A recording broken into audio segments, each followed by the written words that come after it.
मध्ये काँग्रेसचे सगळ्या पदाधिकाऱ्यांनी मनसेबरोबर जाण्याचा निर्णय घेतला असेल तर तो त्या नाशिक पुरता हा निर्णय आहे असा मी मानतो।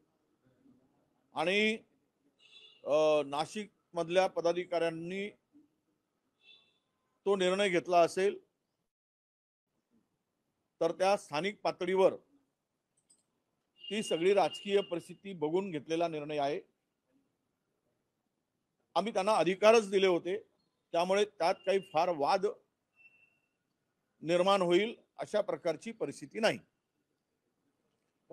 मुळात मनसेबरोबर जाण्याचा किंवा न जाण्याचा जो विषय वारंवार चर्चेला जातो,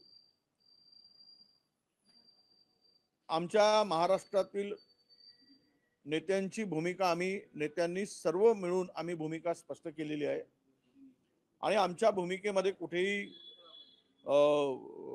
कॉन्ट्रोवर्सी नाही की ही आघाडीमध्ये असलेल्या घटक पक्षाच्या व्यतिरिक्त ज्यांना या निवडणुकीमध्ये सहभागी व्हायचं किंवा आमच्या बरोबर आघाडी करायची तर तो स्थानिक पातळीवर त्यांनी तिथल्या कार्यकर्त्यांशी नेत्यांशी चर्चा करावी आणि त्या पातळीवर तो निर्णय घ्यावा, ही स्पष्ट भूमिका आमची आहे।